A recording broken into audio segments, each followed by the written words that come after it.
একটু লঙে নেব, একটু লঙে নেব।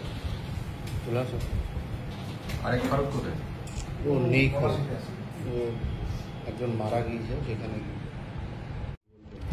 কালকে গত রাতে আমাদের বেলডাঙ্গা থানা সাব ইন্সপেক্টর বাপি দত্ত ওর কাছে একটা ইনফরমেশনের উপর বেস করে যেটা বেলডাঙ্গা কালীতলা থেকে একজনকে অ্যারেস্ট করা হয়। তার কাছ থেকে 2টি ওয়ান শাটার এবং 4 রাউন্ড অ্যামুনিশন পাওয়া গেছে। ওর নাম হচ্ছে মুসারিন শেখ, মোবারক শেখ এলাইস হোসেন। ওর বাড়ি হচ্ছে কালীতলা। আগে বেসিক্যালি রেজিনগর থানাতে কাশীপুর অঞ্চলে থাকতো, কিন্তু কিছু বছর ধরে এখানে উঠে এসে এখানে বাস করছে। এবং আমাদের কাছে আরো যে খবর আছে ওর কাছে আরো কিছু আর্মস থাকতে পারে, তাই আজকে আমরা অস্ত্র আইনে মামলা রিজু করা হয়েছে এবং ওকে রিমান্ডে নিয়ে আসা হবে। 10 দিনের পিসি পিরিয়ড দেওয়া হবে, লার্নেড কোর্ট যেটা অ্যালাউ করবে। এই যে একের পর এক অস্ত্র উদ্ধার করছেন, এটা কি বলবেন? এটা বিগত দিনেও আপনাদের চ্যানেলের মাধ্যমে আমি বলেছিলাম যে আপনারা দেখেছেন রিসেন্ট লাস্ট 2-3 মাসে আমাদের এখানে অনেক আর্মস, অ্যামুনিশন, এছাড়া এক্সপ্লোসিভ যেটা বেসিক্যালি সকেট বোম আমরা অনেকগুলো রিকভার করেছি। আগেও আমি বলেছি যে যাদের কাছে আর্মস আছে তাদেরকে আমরা অ্যারেস্ট করবোই, যেখান থেকেও আমরা খুঁজে বার করবো। একটাই কথা বলবো, আর্মস বা সকেট বা বোম এসবের দিন চলে গেছে। কি কারণে এই আর্মস রেখেছিল কি বলবেন?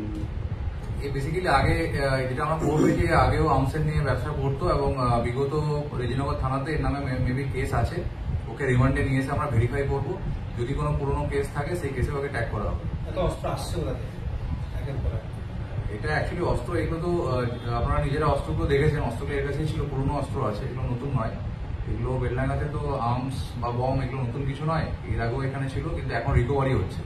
এটাই হচ্ছে পুলিশিং, প্রপার পুলিশিং হচ্ছে। পুলিশিং এর মাধ্যমে যাদের কাছে আর্মস আছে তাদেরকে অ্যারেস্ট করা হচ্ছে এবং আর্মসগুলো রিকভারি করা হচ্ছে। এর আগে যাদের সাথে উদ্ধার হয়েছিল তার সাথে কোনো লিঙ্ক আছে? ওটা রিমান্ডে নিয়ে এসে আমরা দেখবো, ওর সাথে যারা অ্যাসোসিয়েট আছে তাদেরকেও অ্যারেস্ট করা হবে। এদিকে 26-এ যে ভোট আছে তার আগে কি এরকম একটা কোনো হচ্ছে মনে হচ্ছে? ভোটের ব্যাপার না, এটা আমাদের বেসিক যে পুলিশিং যেটা হয়। আপনারা জানেন আমাদের মুর্শিদাবাদ ডিস্ট্রিক্ট পুলিশ আমাদের এসপি স্যার জয়েন করার পরে বিভিন্ন, শুধু আমাদের বেলডাঙ্গা থানা নয়, জেলার যে 23টা থানা আছে 23টা থানা জুড়ে প্রচুর আর্মস অ্যামুনিশন রিকভারি হয়েছে।